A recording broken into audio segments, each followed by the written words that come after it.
Hi, guys. I'm figuring this out still. Apologies. We're back. We're here at MaryHill Loops. We have our additional man in the field, Dylan, back here. Alex and I back at the table. Hey, guys. And we're here for the second running of MaryHill Loops. It will be sans the fancy moving camera, but we will have this point of view the whole time and probably cut in and out of Alex and myself. But how did that first run go? How's the standings looking, Alex? Let's pull those up right now. If you're watching and want to follow along with the standings, you can go to sneakattackrally.com and click on the ARA Combiner thing, and that will give you the live times as this event is running rally safe. So we have live times here. So after the first two stages, our top three are Javier and KJ in their Rally 2. They're 3 seconds ahead of John Hill in the 1968 Ford Escort. And then in third place, another two-wheel drive car. I don't think I've ever seen this at an event. I was going to say, do you think that's because we're on tarmac stages for these first stages? Yes, those first three cars are on full tarmac setups. So. And who's in third? Is that Julian? That is Julian That Sabot. tracks. That tracks. Yep. All right. In his Fiesta Rally 4. As far as the classes go, RC2, you have Javier in first place, followed by Brenton Kelly. Let's go, Brenton. And then Vivian Campbell. Vivian is about 5 seconds behind Brenton. In the open two-wheel drive class, you've got John Hill in first, Julian Sabot in second, and Elijah Philman Sullivan in third. And in the limited four class, you've got Georgie McGinnis in first. Eric Frentress is sitting in second place. Let's go, Frentress. And Madeline Tabor is sitting in third. So we've got a Subaru sandwiched by two Fiesta Rally 3s. My laptop nearly blew off the table at that news. In open four-wheel drive, we've got Andrew Rivas leading the class, followed by Brandon Panic and Zachary Lord in third. Do not panic. Wow, this wind has really picked up. If you're familiar with the gorge, this is normal. We gotta get on those wind generators. Turn them the opposite direction. Here, I'll give you some tape to tape your your laptop down here. The laptop is almost blowing off the table here. It's pretty impressive. And then in the NA4 class, we have Andy Miller is leading that class. He's currently sitting 5th overall. And we've got Josh Gearman in second place and Michael Hahn in third. In the Limited 2 class, which will round us out, we have Chris Miller is in first with Henry Tabor in second place. And Sage Van Tilburg taking up the rear. So now we have a Henry sandwich between two BRZs. I like a good Henry sandwich, gotta be honest. Indeed. So we're just about to get started with the running here. First car has just started, so we've got Javier on course. Alex and I introduced ourselves. How about you introduce yourself a little bit, Dylan? Hi, I'm Dylan Hooker. I'm a Northwest driver, co-driver, organizer. I do all the things. I have done all the things. Running the national tour for a second year in a row with Henry Tabor this year, vying for the Limited 2 title. And my ride fell through for this event, and I was asked to come out and join these guys in the live stream. So you might have seen me this morning in Park Expose, providing a little bit of commentary, interviewing some drivers, and I think I hear a car coming now. And you're also involved in the organization of the event itself, right? I am. Less so the last couple of years, but I co-chaired the event for some time. Drove the course opening safety car for a number of years. Once you get started, it's hard to stop. That's fair, yeah. I mean, I keep coming back for the same reason, right? Anyways, thank you for joining us, Dylan. Thanks for having me. It's unfortunate your ride fell through, but excited always to have friends helping out in this setting. And like I said, we're all volunteers. We're all doing this for free, so thank you for giving your time this weekend to do this. But as Dylan said, we have first car on course right now. Who is that, Alex? Oh, that is going to be Javier and KJ in their Ford Fiesta Rally 2. You should see them coming around that corner now. Just absolutely flying on that tarmac setup. Oh, yeah. So these Fiesta Rally 2s are the WRC2 car that M Sport produces with a Ford. that runs over in Europe. This one is a 1.6 liter turbocharged all-wheel drive vehicle that's real fun to drive.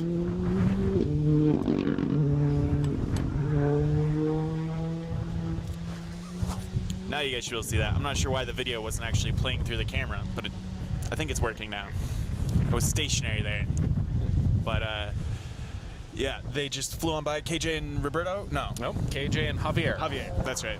I don't know why I mix up Javier and Roberto all the time. I mean, you see how windy it is, and the grass down in there in the valley, the waves going through the grass is all the wind. I love that effect this hill has. But it looks like we have Andy Miller and Sean Tracy coming up in that PRE Racing Subaru WRX STI powered by an H6. And I overheard from your interview with them this morning that they put a new engine in it because the last one was just starting to not make power. Is that right? Yeah, new engine and apparently new brakes. They've been having some problems chasing brake issues from Olympus, too.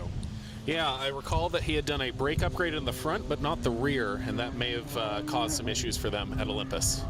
And when I race with Steven, these guys have been keeping us on our toes all the time at this event. I have high hopes for them. They're really strong on Dalles Mountain. Like, that's a spot that they slay on. So really excited to see how they do on that one. Me too. Dalles Mountain, for those of you watching, is a very high commitment stage, especially because we're running it downhill this year. Down one of the straight sections, you get up to over 100 miles an hour with a big braking zone at the end. Lots of consequence there. Bringing you streaming live from that stage this afternoon as well. Absolutely.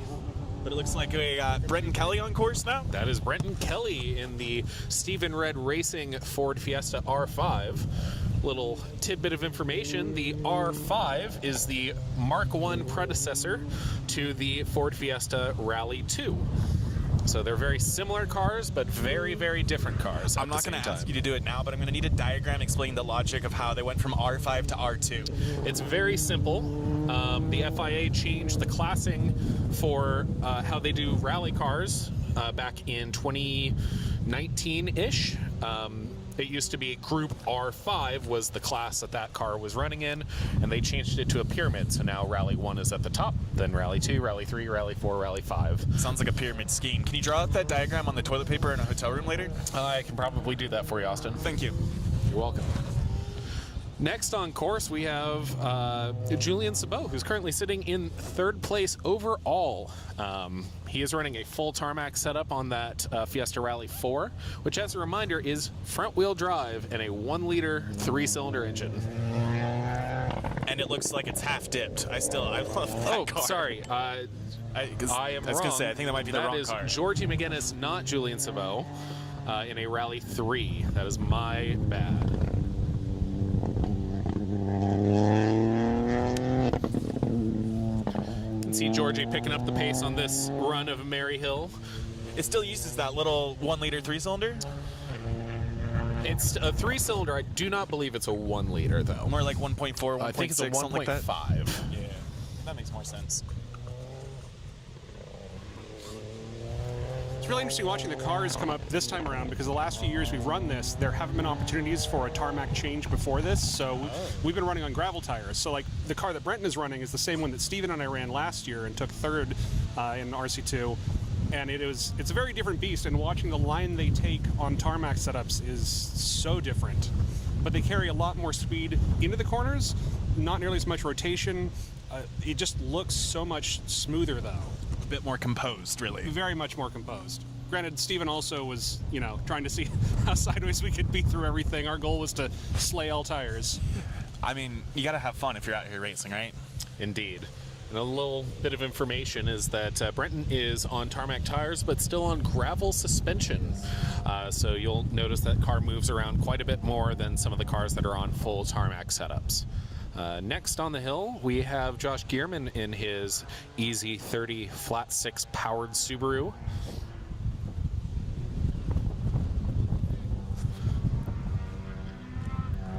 Getting quickly caught by the escort behind him. Not gonna lie there. Yeah, that escort's booking it up this hill. It kind of seems like Gearman's going a little slow.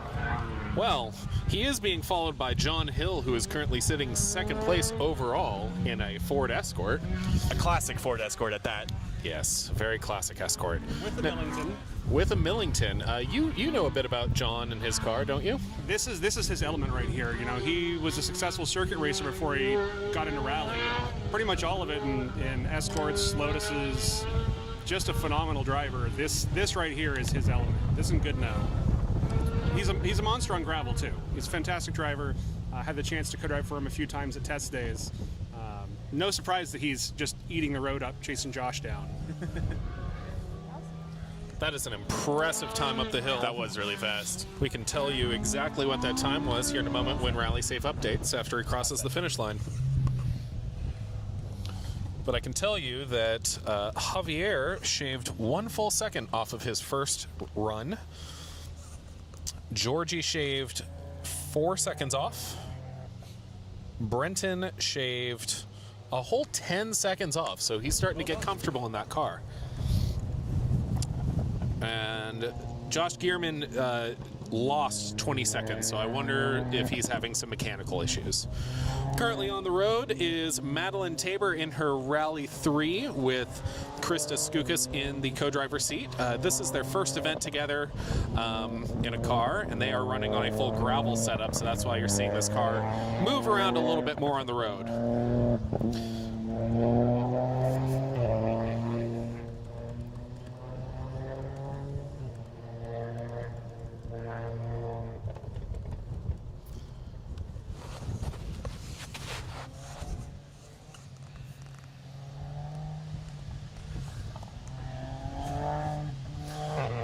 So John Hill did a faster time up that hill than Javier did by 2 seconds. pretty impressive. I'm not surprised. Did a 2:47, which is also 2 seconds faster than his first run.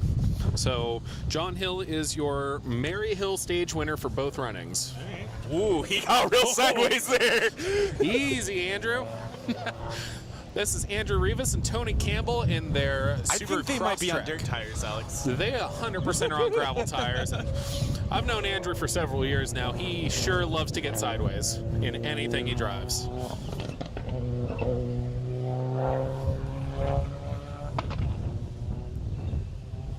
God, I just love the sounds that car makes.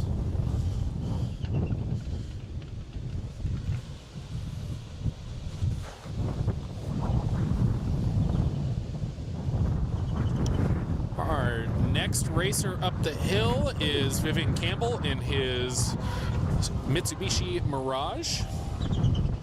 Such cool things they build out of those, right? Just like a kit, put a Evo drivetrain in it, and go off and have fun.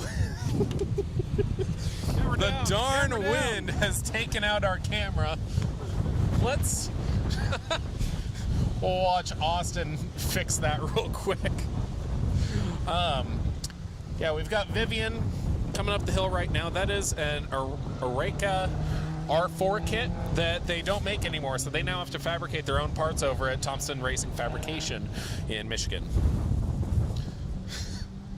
All good, Austin? I think so. The camera's feed is on, right? Yep, we're still on. View looks good.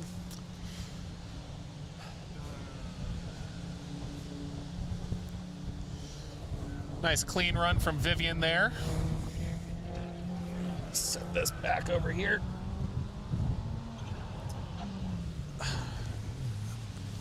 And next on the hill is Julian Sabot, who at the start of the stage was sitting in 3rd place overall. He is on a full tarmac setup, as I mentioned earlier. The car came with a full tarmac setup and needed to be converted over to gravel setup when it got here. But he is absolutely loving that Rally 4 and is just sending it up the hill. Great lines. Absolutely great lines. Julian's got a good bit of tarmac experience as well, I believe. Yeah, some of it very sideways. He did Formula Drift for a while. That is true. Still does drifting in his free time. A little different in a front-wheel drive, but he does know how to rotate it at speed. That is so true. Him and Steven have been in the car a ton together, so they have a very, very good team dynamic going for them there. Stephen of the Lake. Steven Lend us of your the Lake. wisdom.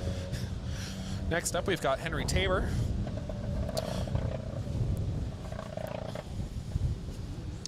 Good enough. Wait, is that Henry? Yeah, that looks like Henry. Yes, that is Henry Tabor coming up the hill, squealing tires, just destroying his daily driver's tires right now. Yeah, this car is very much on gravel setup, and it's a very soft, compliant gravel setup. They borrowed tires off of his street car, and yeah, he's got a lot of circuit experience. He's races a Porsche 911 Cup car, but front-wheel drive up a hill is a little bit different, especially when you can just about drag your mirror through the corners. When I went to grab that, there was a rock where I put my knee down. So you're feeling good, aren't you? Okay. Up next, we've got Eric Frentress, who is on a combo gravel tarmac setup. He's running tarmac rally tires, but with gravel suspension. Now, this is a limited 4 car, yeah? This is a very heavy limited 4 car, yes. Before he started doing some needed weight reduction, this car weighed in at 3,600 pounds Oof. at Snowdrift 2024. So very happy to see him in a new car that's got a little bit more power compared to his 2 Toyotas.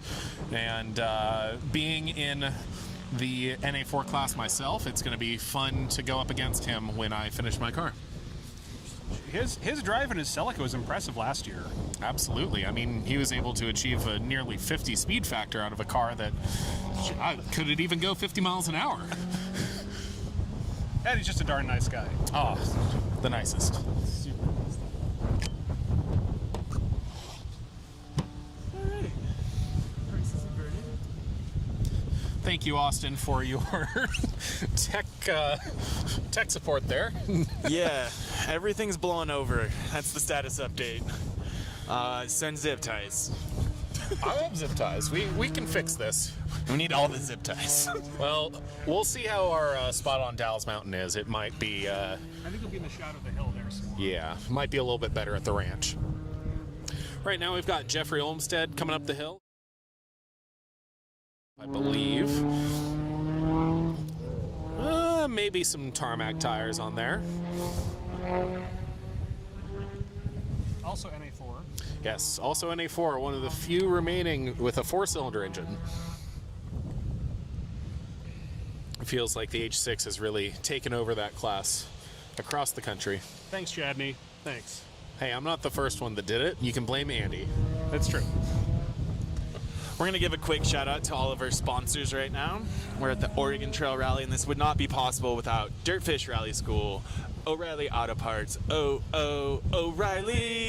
Auto Parts. Ow! Eric Zabala and State Farm Insurance. If you need to insure your boat, car, spaceship, give him a ring, Elon. He might be able to insure that starship you got going on over there. Really the best insurance agent out there. Melee Enterprises, both media and design. We wouldn't be out here without the media team. They're the ones providing you that moving live stream that you like so much. And then, of course, Trackside Motorsports, the #1 place in Portland to get you drag car, race car, rally car, street car, new tires, new suspension, get some brakes, get your car tuned up. It's the place to go. And, of course, we wouldn't be here without the American Rally Association and the whole team at Oregon Rally Group. Speaking of Dirtfish, the car that just went by was Michael Hahn, one of their instructors, ripping it up, really picking up the pace in his NA4 Super Impreza. You had an eventful year here last year, I think, right? 2 years. 2 years ago? 2, 3? Three. Yeah, he had it was 3 years ago because he took a year off. Very His significant role. very, very significant role. They got very lucky that they were okay. Just absolutely destroyed his first car, and we're really happy to see him back out here because he's just one of the nicest guys you'd ever meet.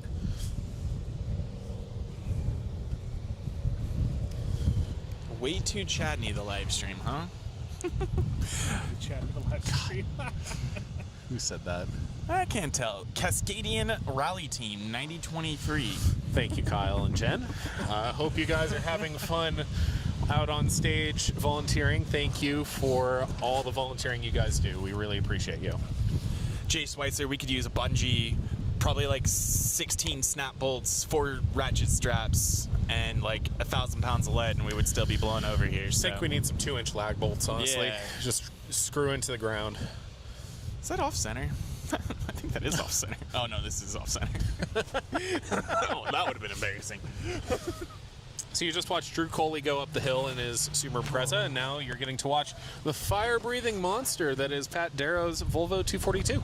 You know, I should have in the break. I should have pulled up the picture I had from OTR last year and been able to splash it on the screen right now. It's one of my favorite pictures. We can do that for the third run. Yeah, maybe I'll see if I can pull it out of my Lightroom.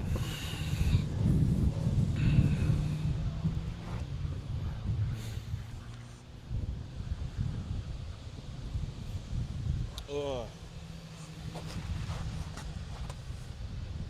was going to say, I love that we have 2 very serious bricks here at Rally this weekend. They're 2 wonderful, beautiful Volvos. They're still some of my favorites out there. You know, they're that heritage kind of car for Rally. It's great seeing them back out. Man, Pat's car is beautiful, though. It really is. He took a long time to build it the right way, and it shows. Next up, we've got another Dirtfish car with, am I forgetting his name? Jack Harrison. He's coming up the hill in his two-tone. I was gonna say it's got a two-face look going on there, doesn't it? I like that. That's a tale of two Imprezas right there. You know, he really just didn't want to be in the white GC club, so he got half in the white GC club. Exactly. It seems like we do have a lot of black Imprezas at this event too. So he's, you know, half in the white club, half in the black WRX club. Yeah, I think that's how that works. Yeah. Speaking of WRXs, is that another one coming up the hill? That sure is. That is the STI of Charles Watson. Let's go, Watson. I love the livery on this car. It's like blue and like yellow lightning bolts, sort of. See it from far away. I like that. Very identifiable car. Do you think it's just World Rally blue with yellow over the top? Do you think they wrapped it another color of blue and then put yellow over the top? If I recall, I think the entire car is wrapped. You're probably and right. I'm not sure. I don't believe that's a World Rally blue on it. Hard to tell. Hard to tell. He is really chewing through tires here. You can probably just turn that one off. Oh, I think I already did. I was gonna say, I think this one's yours. Mine's in my truck. It is.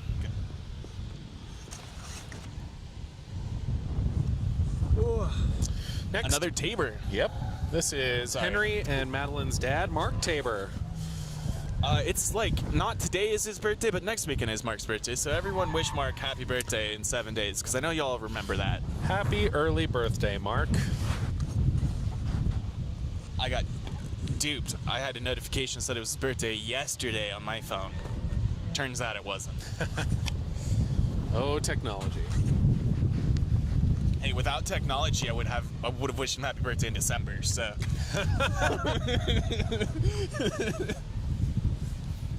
They really did a great job on the livery on these cars. I know it's not as easy to see this run. I'm sure you saw a little better on the first run, but they put together a really cool livery with Serigraph, a company that does this for both this car, Henry's car, and I believe Maddie's car as well.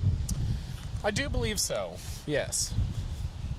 The new livery for Maddie's car is, I believe, a Matt Kalish design. Oh, Matt no, that's Kalish. right. Okay. Yes, it is a Matt Kalish design. I remember that now. He also designs all of my Rally Hooker stickers. So the various ones that I hand out at different events to the workers and things, they're all wonderful Matt Kalish designs.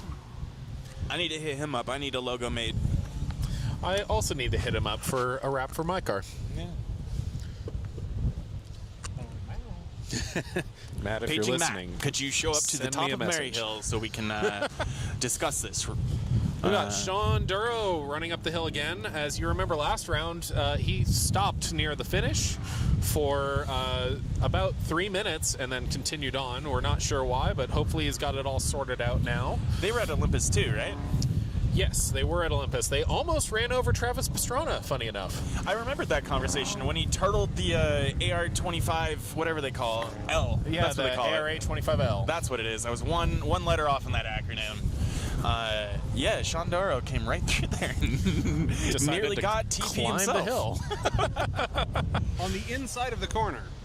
Yeah, I think TP needed some TP after that. Next up, we've got Ben Burt flying up the hill in his Impreza.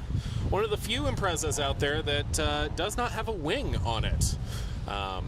Maximum speed and aerodynamic efficiency. That's what you need. Minimum weight, maximum speed, and maybe a little tail happy. Just a little tail happy. This sounds like it's a 2.5 car, so it's not probably one of the quickest ones. So getting rid of that arrow probably helps a little bit, right? Potentially. The 2.5s can certainly be quick in the right hands, and Ben has quite a bit of experience. Isn't that right, Dylan? He does.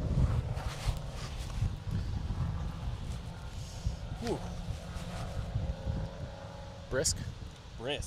Brisk up here in this wind. Very windy. They are generating all the power right now. Oh wait, those spin because they're making the wind. Don't get that wrong. Sorry. Yes, I forgot. They're making the wind, and the Army Corps of Engineers won't turn them off. Yeah, we've asked them to turn in the opposite direction, but so far nothing.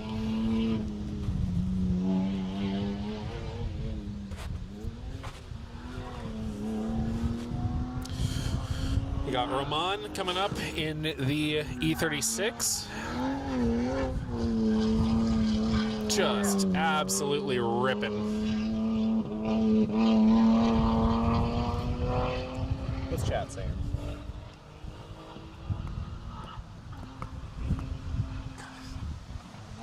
This might be better than being there. You might be right. I'm headed to hardware store. Maybe we can sponsor some anchors. We'll take you up on that. And you anchor a MacBook to a folding table? That's what I need right now. Oh, no, we did it. It's taped to the table. This computer is quite literally gaff taped to this table right now.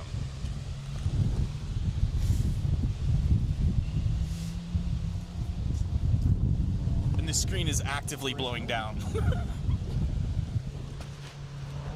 We should be a bit more protected. You'll That hear less looks about the like wind once we Chris get to Dallas. Miller in his BRZ.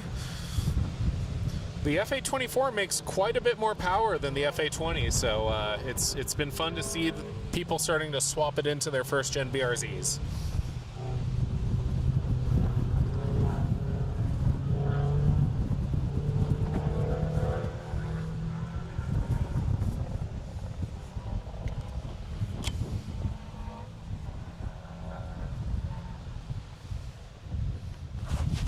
For a second, when I looked left for a car coming up, I thought there was a pickup coming, and I was like, that can't be right. Nope, but it's a brick. Texas Dave isn't here, and KJ's riding with someone else, so it definitely isn't that. Speaking of Texas Dave, he is going to be running at Southern Ohio Forest Rally next month. I believe he's taking his truck, too, right? He is taking his truck, absolutely. And he's going to have KJ co-driving for him. Man, it's just a shame they couldn't be here, but excited to see him back out in that rally, Colorado. I know they've done a lot of updates, including rear suspension work, a bit few of cooling clutches. work, a bunch of clutches. I'm sure there's a lot of tires, and I'm sure Dave is ready to really show what that truck's capable of at the next rally. Right now we've got Sean Edwards in the other Volvo coming up the hill. I'm not gonna lie, I might like that color more. I'm kind of a fan of that battleship gray vibe. That is a very nice color. And a very nice car. It helps that it's a Volvo with a giant wing. Any Volvo is great. Volvo giant wing, full set. We do love big wings here. Can't go wrong with that. We've got another BRZ with, I believe that is Sage Van Tilburg coming up the hill right now. I may have them backwards, though. I do have them backwards. This is actually Chris Miller on stage. Yes, that looks like Chris Miller's car. Sorry, his laptop is actively trying to remove itself from the table. You should show the chat that with the face cam there for a second.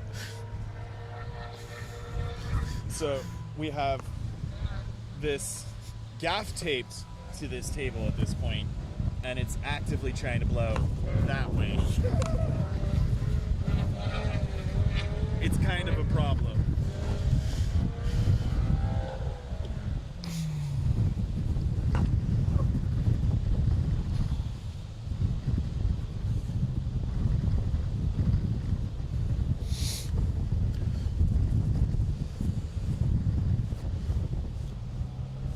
Any minute now. Yes, we have the Saab 96 of Garth. Garth and Russ. I'm gonna let Dylan talk about Garth and Russ for a minute. I mean, Garth and Russ have been campaigning this car for many years. He's as fast in this that when I ran Oregon Trail in my all-wheel drive GTX, he was right behind me and was catching me on most stages. He knows how to wheel this car. It's interesting. These cars from the factory have a slip clutch in them, so when you lift off the throttle, the transmission disengages. This one's welded. Means you have to be a little more gentle when you shift. But he just knows how to throw this thing around, and it looks so good. Is easily one of the most beautiful cars going up this road this weekend. It's definitely the classiest. Oh, 100% the classiest. The problem is I feel like it needs to have like a teapot in there, and like it starts getting into like Volkswagen territory, like the Blumen vase. Like it needs to have the little flower vase on the dash. I'm not sure there's an ARA exception for that in the technical rules, but it just deserves it. It's a beautiful car. Doug, if you're listening, can we get an exception? Add teapots to the cool cars? Yeah, we had a classic like that here last year, the year before, another Volvo like that, and then happened to hook up and roll at PIR. Yes. But raced the rest of the weekend, I believe, or at least a couple stages through the dirt. Yes, I do remember that. That was a big bummer. It cut the chicane and ended up on its lid and did a couple of spins. It held up remarkably well for exactly for that happening. They just don't build cars like they used to be honest. That's Volvo quality for you. Yeah, that was a Volvo Amazon he was driving, and Cody Crawford's building one as well. All right. That should be exciting to see out there racing. It'll be good to see Cody Crawford racing again in the driver's seat. We have that Caliber coming up. Jankowski Motorsports ran by Ethan. Yeah. Ethan Hanneman, co-driven by Jack Gillow-Wiles. God, that blue that they chose for that car just looks so good. It does look really good. It's almost like Hyper Blue from the Subaru STA. It sure does look like Hyper Blue. Subaru sometimes comes out with some pretty clutch, like limited edition colors. They have a yellow, they have a purple, they have a blue. Oh, that is a crisp. Some oranges out there. All the way back to the early 2000s, they were doing some limited colors like that honestly are some of the better colors on cheaper import cars out there. Indeed. Don't forget the classic Sonic Yellow on the second generation WRX. Yeah, like I said, all the way back to like 2002, they were doing some interesting stuff. Let's see, who's this? It's 25 RS. Yeah. That appears to be Zach Lord in a 2.5 RS.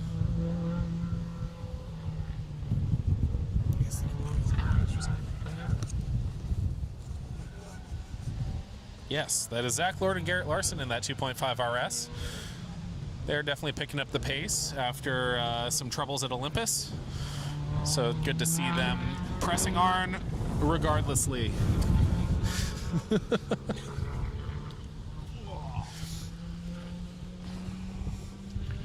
While the drivers fight their tires and the road, we are fighting the elements here, really trying to keep everything from flying away. At least we're not having to fight the rain. Not fighting the rain this time. Not fighting the rain this time. Maybe another day. Oh, Sideways over the across finish. the flying finish. Nice work, Brian. That's a sweet looking car. That is. It really is a very short. You can't tell from here, but it is a very short transition from flying finish into your stopping the car and going the opposite direction. Oh, it's very tight. It sometimes gets a little exciting. Especially if you don't lift until you cross that checkered flag. Am I right? And we'll be the first to know over here in the media park. There's some big trees in between us and them, thankfully. Hopefully they don't choose the tree. I would hope they don't choose to go off the road at all. Fair. I think the Porta-John would take the impact first. That would be a crappy experience. Quite the crappy experience. Truly the portablest of the Johns. Instead of a Porta-John, it'll be a Flying John. We've got Jonathan Myers coming up the hill right now. Looking a little slow. Yep, he's got his hazards on. So he must be dealing with some sort of issue that he's nursing. As a reminder, all the competitors have not reached a service yet. Their first service will be after the second running of Goodnoe Hills, which is the stage after this one. And how about you two tell a little bit how the car catching them would know that they're going to catch them? Isn't there a computer in the car that's helping with that? Yes, so competitors at this event are running Rally Safe, which is a small GPS unit in the car that allows car-to-car communication for if a car catches them on stage. Make sure you at home are counting how many times I said car in the past 30 seconds, because it's a lot. But it's very handy for if a car stops on stage, or if they wreck. They can know back at net control very quickly if the driver and co-driver are okay or not. So that response times, if they're not okay, if there's a fire, are greatly shortened. Drastically reduced. And there's a push-to-pass button too, right, Dylan? There is push to pass. It's proximity based. You have to be close enough to the car ahead of you for the radios to work car to car. Olympus Rally has a couple of interesting stages from time to time where in the switchbacks you can be close enough. You have 3 cars close enough together that as you're coming down the hill, well, the one at the top can trigger the one at the bottom, even though they're not close to you. Definitely found that one confusing the first time we encountered it, and then we looked at the map and went, oh, that explains some things. That makes some sense. Indeed. All right, we've got the tire smoking WRX here that is just loving to rub fenders. Coming up MaryHill here. Oh yeah. There's just smoke rolling out of the rear fender when he did that turn earlier. That was pretty cool looking. Yeah, drag those mirrors. Those fender lips are going to be nice and polished by the time they get to service. Hot. And hot, yes, absolutely. What's this? This looks like Team Panic, but don't panic, because they are coming up the hill nice and clean. It really should just be Team Don't Panic. I'm gonna be honest. Unless like Panic is, some people operate better under Panic. Honestly, Alex, you know, Absolutely. fight or flight's a real thing. Show. The cars will be taking flight tomorrow at the Boyd Loop Jump. That is now the Dirtfish Jump this year. Thank you for Dirtfish for stepping up and sponsoring the jump and the event. We appreciate you guys. Much appreciated from the Dirtfish crew. Like we've mentioned a couple of times, there's a lot of Dirtfish employees out here racing this weekend. We appreciate them coming out and enjoying the Southern Washington, Northern Oregon, Columbia River Gorge roads. Tomorrow we will also be in what we collectively call the Microsoft backdrop, because the Dufur area of Oregon is definitely where they came up with the idea for that backdrop, because every direction you look feels like you're just looking at the computer screen. To be clear, the Windows XP stock backdrop. It's actually near Santa Rosa, but, you know, it sure looks like it up here. That's Eric Zabla, our State Farm insurance sponsor, coming up in his Ford Focus. Who's his co-driver over there, Alex? Eric has Lyndon Wright in the co-driver seat right now.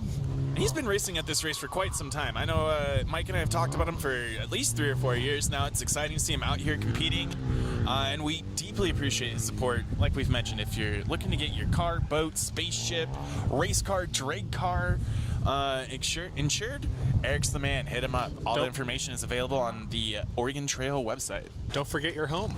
You can race a car, but you can't. You would, Mr. Realtor. You can live in a car, but not race a home.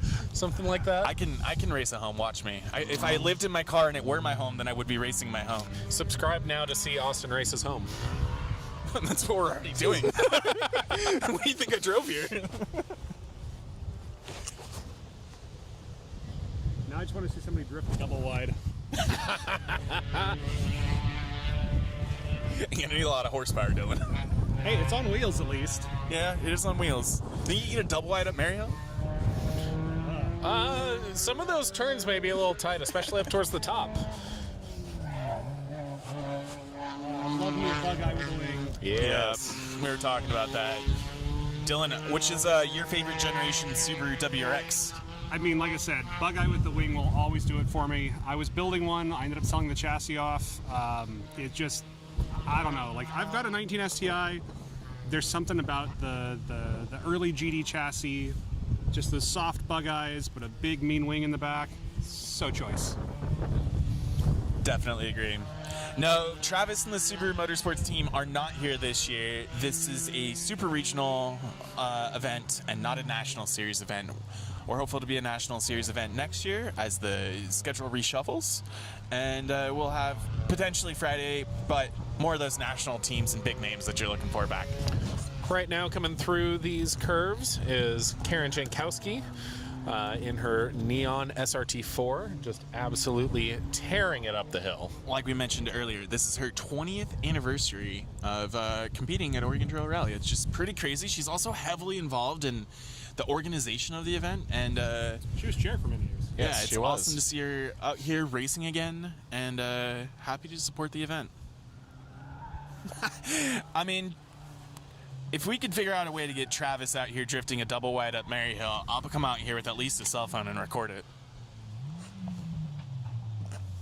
And I have like a $1 bet for Travis Pastrana that he can't do that. And I have a feeling he does like those $1 bets. So, hey, if you're listening, Travis, let's drift a double wide up MaryHill, and I'll give you $1. Bet you can't.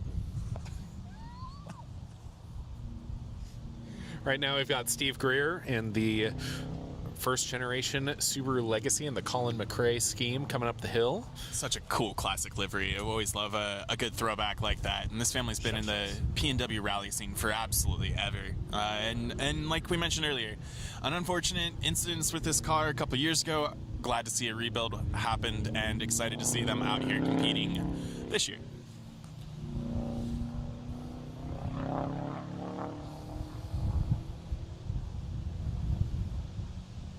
I get mesmerized every time I notice the wind blowing through the grass, and I'm just like, that is one of the coolest things ever, honestly. You can just stare at it for hours. Yeah. It's like soothing in a special way, I think is the word for it. I would agree with that. We've got the 318 Ti coming up the hill of Corey Grunwald and Sam Forsman. Could be the very one I tried to buy in high school, actually. Very well could be. Probably not, because it's not red. Yeah, could have been red. Could have been red. You're right. Pretty cool cars. You also see these sometimes out in the drift scene doing drifting stuff. But rare these are becoming because they just didn't make them for very long, and they're from the late 90s, early 2000s, right? Indeed. Well, and from the B-pillar back on these are actually an E30. So part of why you don't see as many of them in rally is they don't have as robust of rear suspension or have the long trailing legs that the traditional E36s have.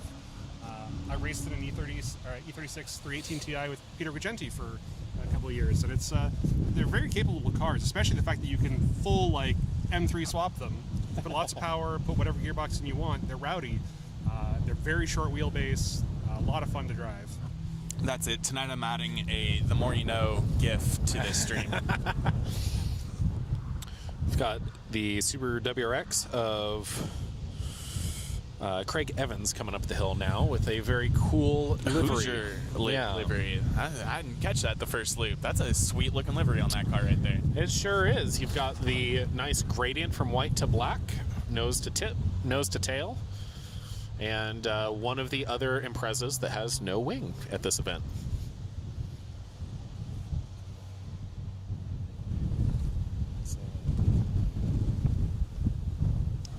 And just a quick update for our top three. It is staying the same currently with Javier Olivares and KJ Miller in first place, trailed by half a second, John Hill and Jake Blattner. And then about 14 seconds behind them is Julian Sabot and Stephen Harrell. It's really anyone's race at this point. It is. And really. these races are certainly not won on the tarmac stages. They could be lost. So it's important to remember that these racers know it's easier to lose the race than win the race here. And the true battle starts when the rubber hits the dirt. Which will be starting this afternoon through Sunday, and we'll see what that does to shake up that leader section.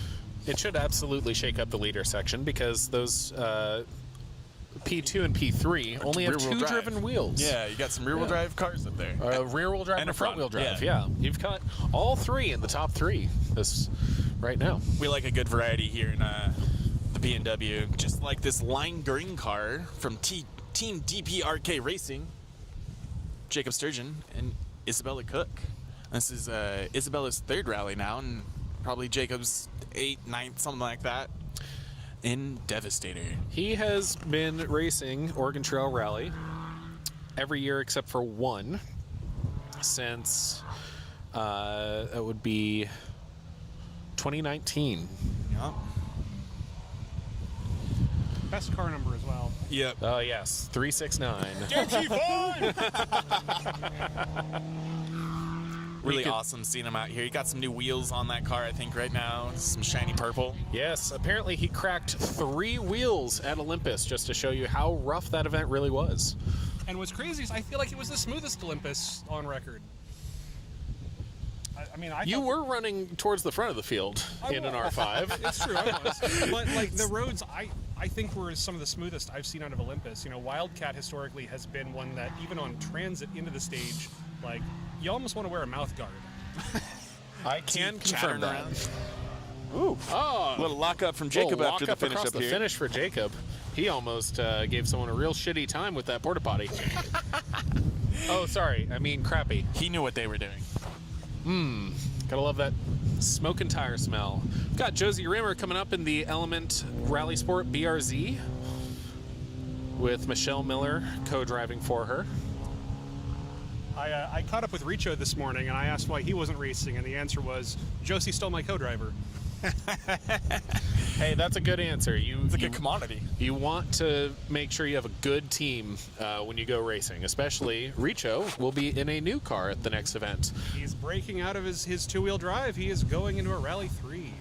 Rally 3 seems to be the move these days. A Rally 3 for me, a Rally 3 for you.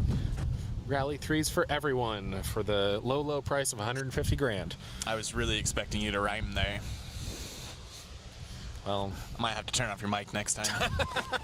punishment for Alex. We've got a slow-moving car right now coming up the hill. See who this is. Oh, it's that Civic. This is the Honda Civic of Brandon Orozco and Saren Elyers. Maybe I just caught them at a bad time and they were Yeah. just accelerating. I think they're moving. They're moving okay. There might be a little issue going on with that car. Yeah. I'd expect even an older Civic to maybe be a little faster. I do believe this is his first event. So maybe he's just doing some learning, some sightseeing, taking in the exposure before taking off into that dirt finally, right? Indeed. And MaryHill can definitely be a very daunting stage to drive up for the first time. Hazards on.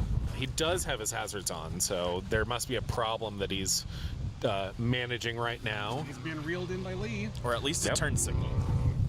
No, it could be a turn signal. That is a common thing in stage rally because Turn Mafia. the turn signals don't always auto-cancel. While you're flailing around trying to keep the car square. Yep. We've got Lee Parsons coming up in the Stephen Red Racing GC right now. He's starting to reel in that Civic.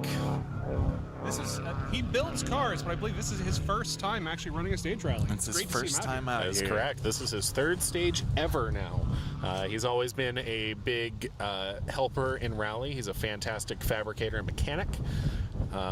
Helps Phil Clark at his events. Yeah, it might be the headwind for the Civic. You're right. I'm not throwing shade. There was enough headwind driving out here last night that I had to drop my forward speed by like 15 miles an hour, or I was going to blow up my truck. So I'm not throwing shade where I don't live. That's just a common thing when you drive a 400,000 mile Mitsubishi Montero. Yeah, we did like maybe 40 miles an hour up this hill. That was the maximum. That was all she got. It's true. He's old Volkswagen. Then Yes. we got Herbie over here. Herbie's coming up the hill for the second time. Back in the day, one of the original ads for this car was, "What vehicle does the snowman drive?" The snowplow driver man drive. And it's like a little Volkswagen Beetle bouncing through the snow all the way up to like a snowplow. And I thought that was one of the better pieces of marketing I've seen in a very long time. It's cool to see a classic Beetle out here racing, because that's one thing that they did a lot of, actually. They have a very, very storied racing history across all forms of motorsport in those old Beetles. They're easy to work on. The engine's in the rear. They're rear-wheel drive. They're pretty okay balanced, I think. Like, it's a pretty sweet car. It's actually how I got my start in cars. My dad was an air-cooled Volkswagen guy, so I grew up around them. Used to desert race them. All right. They are monumentally simple, which is great for, desert reliability when all you need is ignition power and only ignition power. Yeah, all you need is a 9-volt battery and you're good to go. Pretty much. Or a really big crank.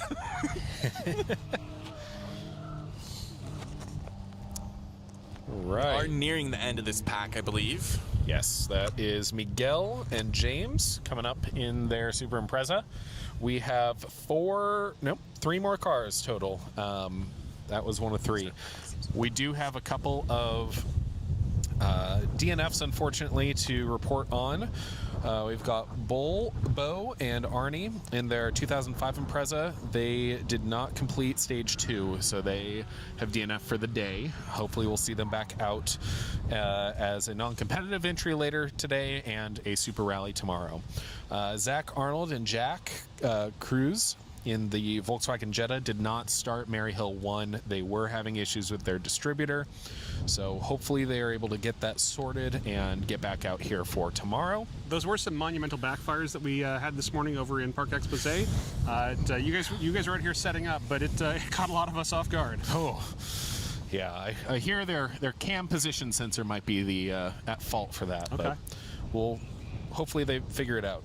And then it looks like Garrett Strickland and Andres Batista in their 2004 STI DNF'd after stage 2. So they must have went back to service, had a problem or something, and are no longer running for today.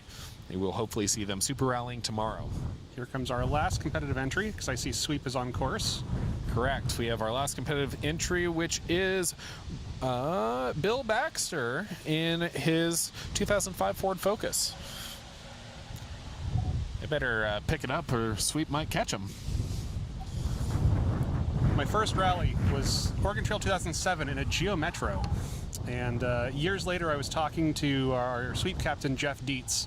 And he said he felt really bad because he'd come around a corner and he'd see me trying to pedal that little car up a hill, and he'd have to slow way down, count to 30, and then start going again in hopes that he wouldn't run me off the road. You saw Jeff this morning, right? How's he doing? It seems like he's doing great. Good. I need to find him again so we can sign my helmet I'm retiring. Indeed. Always have enjoyed Jeff's company. He's been a part of Rally for a long time, but stepped away from Sweep Crew a few years ago. My wedding back in 2011 featured a large number of Rally folks, including Sweep Crew, and it was between Jeff Dietz and my friend Jeff Bernard. They put an entire roll of You've Been Swept stickers on my 2008 WRX hatchback. That's amazing. And an entire roll of banner tape. That's a wonderful wedding prank right there. The folks at McMiniman's Grand Lodge felt so bad about how long it was taking me to unwrap my car, they came out and helped and brought trash bags. For years later, I would go work on something and I would find another You've Been Swept sticker. They put them on top of my diff, on my drive shaft, in my subframe. Somehow they got some inside, inner body panels. That is some dedication. It really was. Close out this stream. Let's get packed up, and we'll see you guys at Dallas Mountain here shortly. Yeah, we got to head out to Dallas Mountain, but we will see you guys soon. Check the schedule. The teams are heading back to service now to go get some wrench time in, get the cars ready to go take on the challenge that is Dallas Mountain Down. And we will start our stream about 10 minutes before 3 o'clock today for Dallas Mountain Down 1. We'll see you there.